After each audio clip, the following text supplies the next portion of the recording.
Hello and welcome, everyone. I'm Joe here from East Mecosta. Hello and greetings, and we have three more horror stories to look at. Yep. The first one would be I was kicked by the DM's girlfriend before session 1. Okay. Well, I hoped I would never have anything to post in this sub, but here I am. Cast: me, the DM's girlfriend main problem player, elf and wizard. It was the beginning of the semester, and I see a campaign open up on my college's D&D Discord server. Having some extra free time, I decided to join, as the premise of a campaign set in a continuous world with inter-campaign consequences interested me. Okay. Even better, the game was said to borrow the concept of stands from JoJo's Bizarre Adventure. Yeah. Red flags are subtle, such that I only noticed them in hindsight. Yeah, that happens a lot. The DM sends me a survey to mark my preferences in the campaign, as he was planning to build a campaign around player preferences. Okay. A few days later, and he asks me which of two premises I'd prefer, a war game or a mystery game. Go for the mystery. Both of these I marked as types of games I did not want to play on the survey. Okay, he deserves to get kicked. And I said as such when he presented the campaign ideas. He brushed it off and went with the mystery game, feeling a bit put off, but still optimistic that I could have fun in the mystery game. If I just focused more on the character dynamics, I pushed through and started coming up with character ideas. What did he... come on, mysteries are fun! I love doing those campaigns, especially when I'm one of the players. True. And actually, I have been the player a few times, mostly in Scion with you and whatnot. Sometimes when you're expecting such a world, mystery and war are like the go-tos. Are the go-tos, but sometimes you don't want to get into that. You want to get into all the history and whatnot. No, but like sometimes the history is tied in with the murder mystery or the war game. That's true. So this guy is just, I have zero sympathy. You have the two most interesting type of games for D&D possible offered to you, and you're basically whining about it. And it's a pity that the OP didn't mention what kind of game he wanted. That way we could have a bit more of an idea of what was... I bet it was something dumb. Soon after the campaign, have a custom channel in the D&D Club's Discord server created, and I'm added to it. The channel was weirdly quiet. The DM says hi, and two players and myself respond. A day or so later, he mentions we should be scheduling a session 0 for character creation, and then stops talking. Another couple of days go by without any of this scheduling happen, so I take initiative and wrangle the other two players on in the channel, and the DM and get them to agree on a time and place to meet up. I didn't think of anything of this disorganization on the DM's part at the time, but in hindsight, it may have been a clue to the real purpose of this game. Once the session 0 starts, the red flags get much more apparent. We all arrive on time at the meeting location, and it was unexpectedly awkward. I was surprised when the DM showed up with an additional player not on the Discord server, who he introduced as his girlfriend. When I heard she was his girlfriend, my stomach sank a bit. But I told myself I was just reading too many RPG horror stories about relationships ruining games, so I sucked it up. I'm actually going to say that I've actually seen a few groups and been in a few groups where DMs or players brought in their girlfriends, and it usually actually turned out well. Yeah, because I had a DM who was fair to his wife. Yeah. But there's also I've seen one who was harsh with his wife during the campaign. Yeah. Our first campaign we ever did. I also remember one of our friends, he wasn't dating her yet, but then later, I think in a later campaign he was. And you got the two of them together. They were the perfect team. whether he was DMing or not, and she wanted to be treated like every other player, and even crack jokes about herself, and how like she tried to make it fit with everything. So When you consider a DM's spouse, girlfriend, or boyfriend coming into the session, yes, observe the partner of the DM's. but there's a way to subtly still nuke any kind of disbalance in the group, and still keep it friendly. So I'm just saying you don't need to get confrontational. Mm-hmm. I asked why she wasn't on the Discord server, and she said she didn't want to be spammed with the server's notifications. Okay, that's actually fair. I tell her she probably should keep an eye on it for communication's sake, and she brushes it off. Another hint to the true purpose of this game. Okay, what's this dark, nefarious purpose? First thing after introductions is the DM explaining to us what stands are. Two of the players were unfamiliar with the series and needed this explanation. But I was told girlfriend was also a JoJo fan and needed no explanation. Oh, I see what's going on. The DM then goes around the room and asks us if we had any idea for what stands our characters might have. I have no idea what they mean by stands. They're the special spiritual entities in JoJo's Bizarre Adventure. Okay, I don't know the series. As expected, wizard and elf's ideas were not very lore accurate, which isn't a big deal, but it made me excited to hear girlfriend's ideas, since I figured it would be more fitting with the spirit of the franchise. Then I hear her idea and something I'm very uncomfortable. She wanted her stand to be a 10-foot tall succubus who hypnotizes people by flashing her. Oh, this campaign was never advertised as NSFW. I didn't sign up for this. Okay. I'm with him. No, I was whining a little about him at first, but this is... First off, you didn't mention they didn't truly mention the JoJo's Bizarre Adventure, and that should have been its own independent session 0 for the other two that didn't know. This would change when girlfriend suddenly asks again if she can have her stand by the... and I summoned the courage to say that it would make me uncomfortable to have something so explicit. Girlfriend seems deflated, and DM starts speaking a mile a minute, trying to come up with compromises. Both me and girlfriend just nod along. As DM says, we'll discuss it later. I have a feeling I was already kicked by this point, and they just hadn't broken the news yet to me. The rest of the character creation session was even more awkward. Wizard is extremely quiet, only really asking about if his race was too overpowered. Elf and I have pleasant conversation about our D&D experiences and our characters. Oh, okay. Girlfriend, meanwhile, was putting the bare minimum amount of effort into character creation. She took forever to roll stats and write them down. Only picked a class when the DM asked her to, which she responded to by just taking his suggestion of rogue. She would only ever show interest whenever she could make a certain kind of joke relating to something involving creating her character. Oh my gosh. You know what? I'm just going to skip ahead. I would get confused why we never... You know what? I can already tell where this is going. Yeah, okay. I've been kicked from one campaign before session 1. I've been kicked out of several campaigns. And honestly... Ironically, I've been usually kicked out of campaigns by someone I know. And I used to RP quite a bit with. And he just eventually just completely stopped campaigning entirely with me.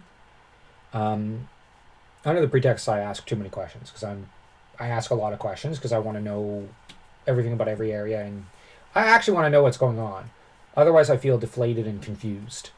So, and honestly, I write down a lot of lore and details because I like to make sure I've got all this information packed in for my players.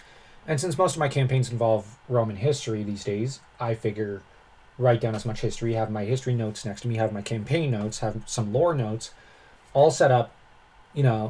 I gotta make sure I'm fully prepared. And sometimes when your player asks a question, you want to be prepared. You don't just want to think of it from the edge of your seat, because you don't want in the future campaign to contradict yourself. Yeah, with that said, this guy's problem, oh, poor guy. Accused of bait and switching and not running real D&D. I don't get it. So I was a bit tired of these typical adventure parties and wanted to run a game where the character have tighter social connections. I came up with a campaign where everyone is playing a red wizard of Thay. The characters start at level 1. They are apprentices in training. During the campaign, they face the reality of red wizards being what they are and must choose whether to try and escape, embrace the organization, or do something else entirely. I imagined the campaign would culminate in the civil war of red wizards. I have no idea. Is that Forgotten Realms? Possibly. Okay. But the campaign idea sounds good. Okay. I pitched this game for people in University Gaming Club, since the club has nice rooms for gaming and lots of potential players. The game is quickly filled. There is one person I'd love to take on board, since I've witnessed her causing drama to other DMs, but the club rules say I can't discriminate anyone. So despite my bad feeling about it, I take her as my 5th player. That is why... He's an idiot. Unfortunately, because of... No, but like, you could just fib an excuse. Fib an excuse, or take the game somewhere else. Yeah, off-campus grounds. Yeah. We have a session 0 that goes fine, except she sends a message 15 minutes before we begin that she can't make it. Red flag. No, not really. She says we should cancel the session. That's the red flag. I disagree, and she pivots to offering online presence. Luckily, the room has a conference phone so we can plug her in. The conversation goes fine, I think. Everyone is coming up with character ideas. Although everyone is a wizard, they are choosing different schools. She is just silent through and doesn't react when I ask her questions. Her only question is to ask about character classes, and I repeat, everyone starts as wizards, but they can later multi-class if they want. Yeah, like, we've run campaigns where it's like everybody's either magic, non-magic, and whatnot. Like, these sort of campaigns are actually really fun because you either get a really weird situation where the players are ill-equipped to deal with this situation and have to think on the fly.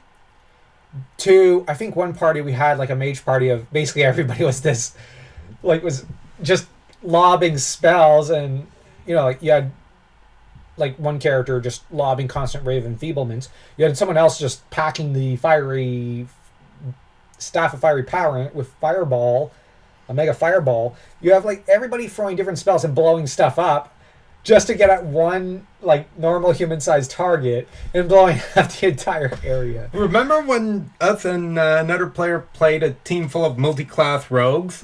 Oh gosh, yeah. I mean, these kinds of campaigns are fun. So yeah, 2 red flags. I had heard about drama she caused before and she was problematic at session 0, but I couldn't throw her out because of the club rules. Which, it is important that if she cannot make it, then you need to meet her in person before and get the character sheet. Yeah, on come the first session. Everyone arrives, buzzing with excitement. Everyone else have shared their character sheet with me at D&D Beyond and gone over the background in private except her. So I ask her to show me her character sheet.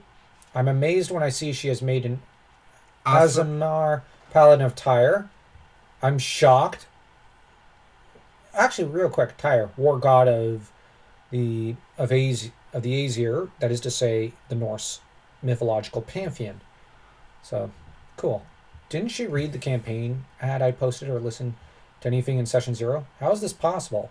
I take a moment to collect myself and tell her that unfortunately this character doesn't fit the campaign. As we agreed in the session 0, all characters must be level 1 wizards who are apprentices of the Red Wizard organization. So unfortunately her paladin is out. But you can make a new wizard right here. Yeah, it doesn't take long. There are spare sheets and level 1 characters are easy to make. Yeah. Her reaction, a total emotional meltdown. She starts yelling how she was afraid this was the case, but wanted to give me a chance.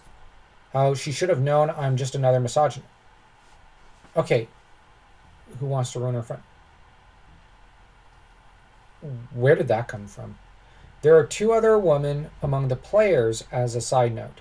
So we've got half of the players women, the other half men.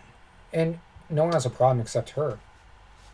Okay, it did specify he wanted nothing but mages. It's that kind of campaign. Now I'm actually going to say this. If it's a Dragon Age campaign, you can swing maybe a Templar character into a group of mages because the Templar is there to enslave and abuse them.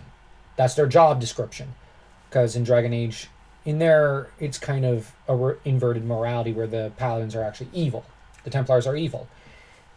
And if anyone says Cullen, I know he's not all that bad. He gets character development, but the Templar are generally pretty nasty guys. Just see Dragon Age 2. Great game. But the thing is, in traditional D&D, the Paladins are heroic and whatnot. But if this is happening in a Tower of Sorcery, within a mage organization that's secretive, I'm guessing, I don't see how a Paladin could even be involved. I'm trying to follow a bit of the lore, but I don't get it. Because we've seen Towers of Sorcery in many different settings, but they sometimes have guards. So, yeah. She starts sobbing, which makes me feel really difficult. She is ugly crying about how I'm not running D&D. I'm running some terrible homebrew. What? In real D&D, players make their characters and can choose themselves. But, okay, wow. If she had been mad and aggressive, it have been, what? It would have been easier to take. This was just punch to the gut. She kept going and going, showing no move to either leave or make a new character, making everyone in the room extremely uncomfortable. So I just had to stop the session there. Everyone just left while she kept blaming me for ruining her hobby and lying to people by claiming I'm running D&D when I'm really not. But he is running it. It doesn't stop there. You see, I told you I'm part of the university gaming club. I've now heard through the grapevine she started contacting club officials with accusations against me. Oh no. How I bait people to play D&D but really force them to play something else. How I discriminate and yeah, okay. I'm in a bit of shock, honestly. I need to pick up some kind of defense to the club, I suppose, and I don't know if I just need to end this campaign before it even begins.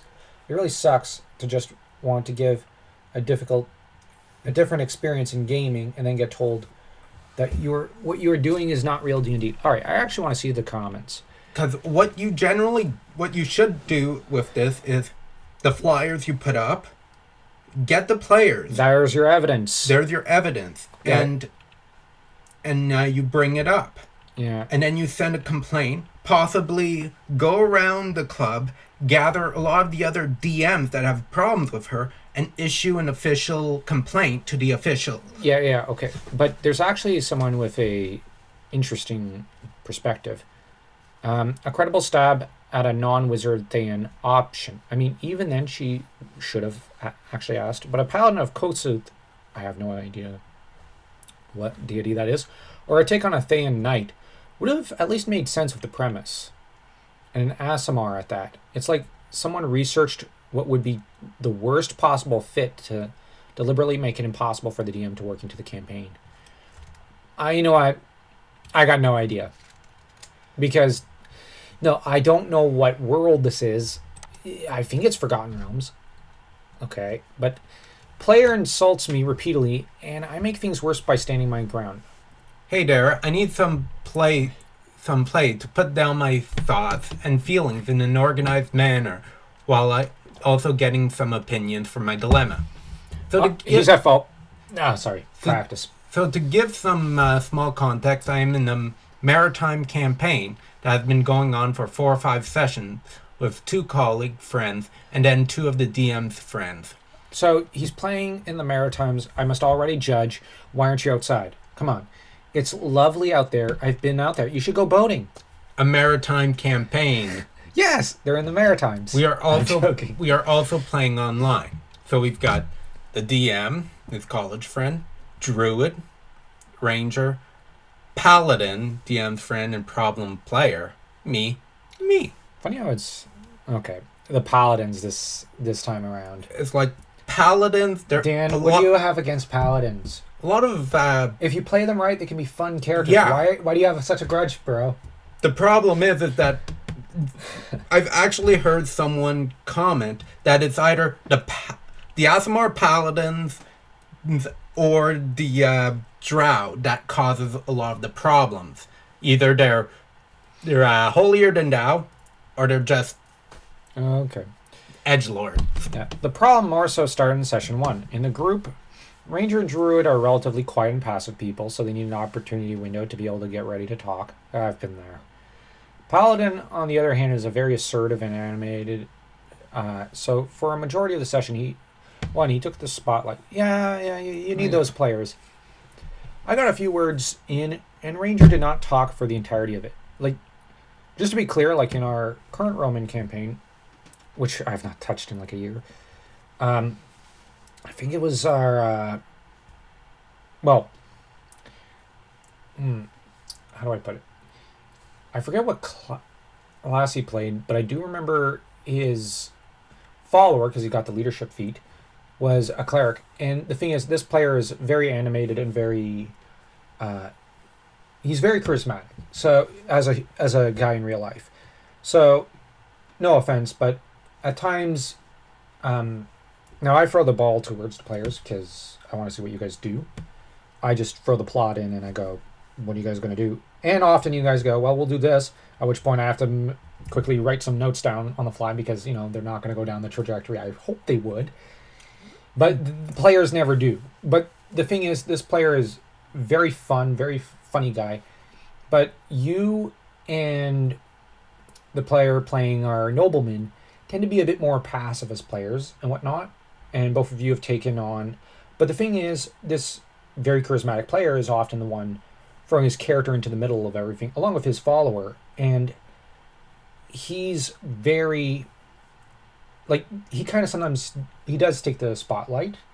But on the other hand, he's got enough respect and humility that, like, when it comes to the story plot, the plot ideas, he lets you and the other player kind of take the spotlight sometimes because he thinks your plot points are very interesting because you have one who's basically a mage or the son of a mage, and then you've got, then you have the other guy who's playing basically a senator of Rome.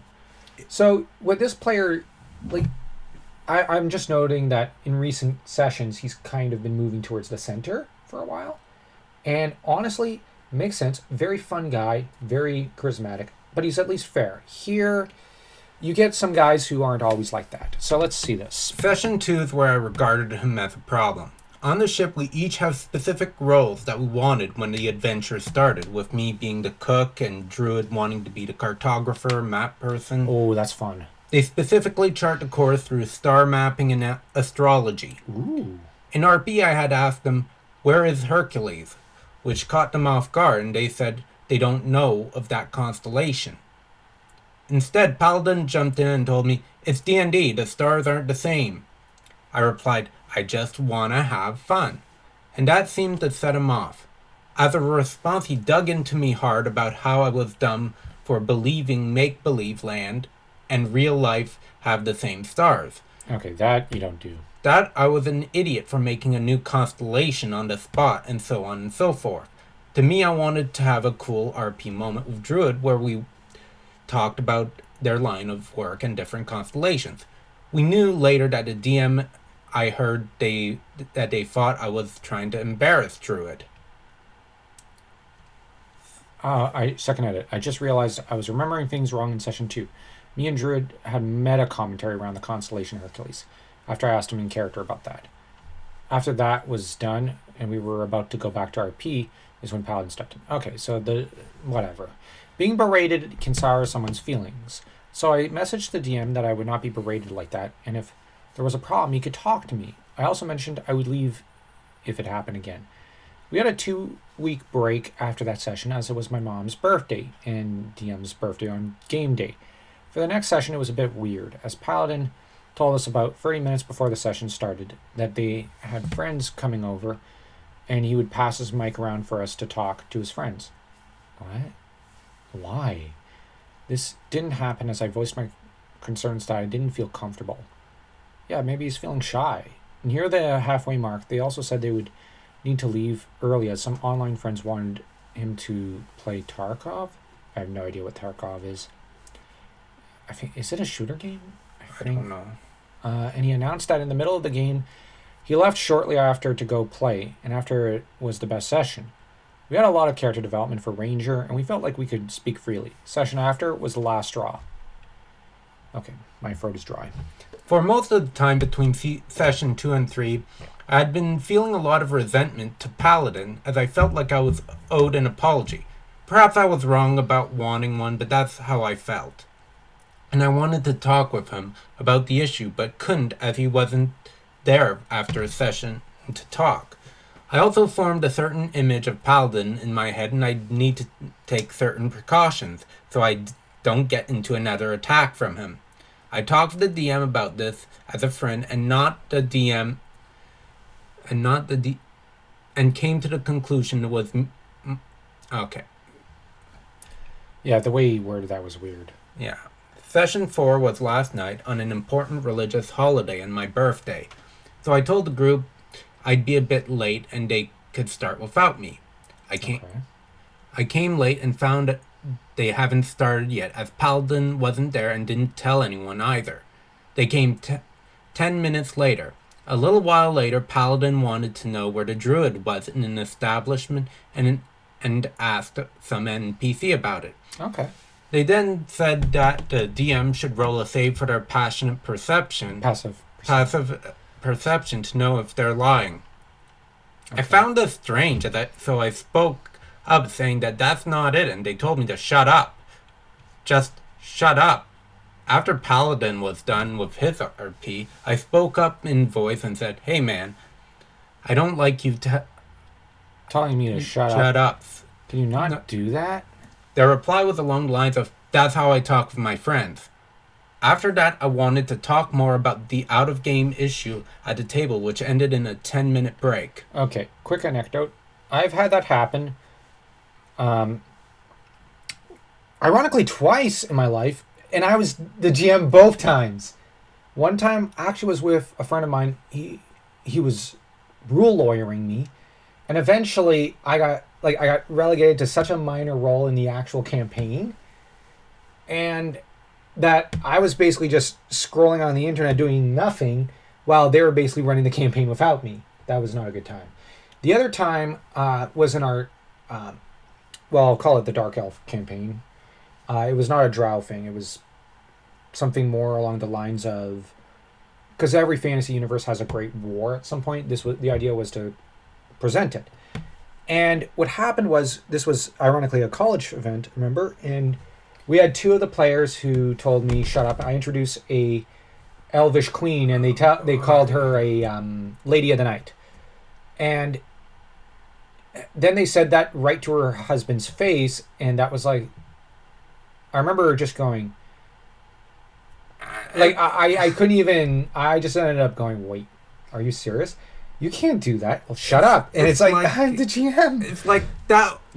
In that session, my character was the face of the party, and here it is. He's like, I've done all this. I'm tired. I need to go take a bath. Yeah, but we had basically two players, you and the other guy, who would end up becoming a long-running player, and both of you just went, did you just tell the GM to shut up? And I did shut up. Actually, I was so shocked by what happened. I was just like, they shut down on me. So I kind of, there were three other players, because Paul was also amongst you guys. And it's just, I was told to shut up, and I did, because it had been years since the last time a player told me to be quiet, and I don't know. It's just, I don't know why, but for me, I always end up being the GM when someone tells me to shut up, and it always shocks me.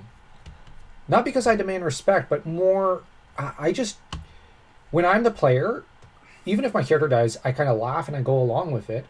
And to tell another player to shut up is a shocking event, in my opinion.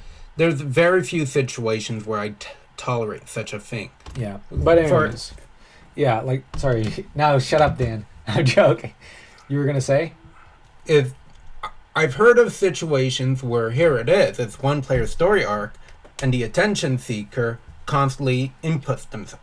That's a situation where the DM telling the one player, okay, be quiet, it's the other player's story arc. Yeah, that happens. The thing that really got to me was he said... Before we went on break, in essence, he told the table that he's sorry this is happening and sorry for how my actions are disrupting the game and molding it in a way to make me seem like the aggressor. Well, him seeming like the man who's dealing with the big scary monster. During the break, I talked with Ranger about it a little, about how I felt, and they gave their thoughts, which... Okay, so they sided with me. Sorry, his grammar is so Bad? Yeah, he must... I wonder if he's in an emotional state when writing this. It happens. Yeah. After the game, the DM pulled Paladin and I into a separate VC... What's VC? Voice call. The call. To talk it out. And he again started it with, I'm sorry for your feelings and how my actions made you feel. But your actions can't make someone... Which... A non-apology, which made my mind that I... Okay. That I wanted to leave the game. Okay, so he made up his mind that he wanted to leave the game. I left things off on a sour note and spoke to the DM after. They really wanted the game to work out and felt as if they were the issue, which it wasn't. It's primarily me, as I made it. What? Basically, so they think it was him who was the issue. The Paladin made it... Okay. And spoke publicly about things rather than keeping it in private. Later, I talked to Ranger in private to ask a non-biased opinion. Am I being a baby or am I justified? And they reinforced my opinions. Apparently, they also had issues with Paladin, but I hadn't voiced them publicly, like I had. Well, they were also not called stupid, like he was. And looking at this, it puts an image. You know how in the first session, the Paladin dominated? Perhaps he dominated for out of 3 hours, 2 hours and 50 minutes. We don't know. He didn't clarify else how it went, and we have to go with just what we know. Ultimately, the game is going on a 2-week hiatus while the DM recuperates, and so me and Paladin can make knives for the game. For the game? For the game. I agreed to talk for the sake of DM, but ultimately I feel there is no good way to get past this. Then just walk away, bro. I can't imagine a scenario where I feel safe with Paladin, or a conclusion that leaves us amicable. I still want to play, but the times with Ranger and Druid are great, and I enjoy it a lot. I know I have done wrong, but I know I am not fully wrong. I just need some general help if you're willing to give it. Alright, edit. I would like to say thank you for your comments about the situation, whether they are encouraging me to leave, take a step back, and looking or acknowledging my fault in the problem. Yeah. Now in my case, I had somewhat, you look at my situation, the second time I had somewhat antagonized two of the players, not fully realizing it, but on the other hand, in hindsight, it was a really funny situation. Maybe they intended as a joke to call the Elvish Queen a Lady of the Night, and I just ended up shocked and you're not serious. And then they wanted that night. It was a very serious campaign, but that was such a weird situation. But I think the problem with... Now, the first time I was told to shut up by a player, I think it was because I was very meek as a GM. I was really inexperienced and I was very meek. And, but that's the thing. There's two different perspectives to every campaign in every situation. And sometimes it is just simple in that you have a problem player and you have a non-problem player. I know I am not a blameless party, and if I didn't say it in the original post, I still know it to be true. Oh, now I remember. Didn't they also tell you to be quiet at one point in that session? Yeah. Yeah, with you were the innocent, just trying to bring the entire party together. In particular, I think it was when I was told shut up that you kind of tried to intervene and subtly move the session forward, because I was my brain went blank and I was like, what? Yeah. Ranger has said they don't like the spotlight hogging from Paladin, and Druid hasn't answered me yet. I'm also going to talk with Paladin with the DM as a meteor. Don't do that. As that's what I promised to my friend before the posse. And if it ends poorly, then it's gonna end poorly again. Yeah, because the ranger has commented spotlight hogging, so my assumption that he hogged like 95% of the session time. Yeah. It seems like that might be the case. Bloody. And that is not fun. Yeah. The DM needs to say, okay, Yep. enough. Yeah, but that's the thing, like, bloody Paladins, right? So anyways, if you enjoyed this video, don't forget to smash that like and that subscribe button as though you were, I guess, Huma trying to take out Takisa.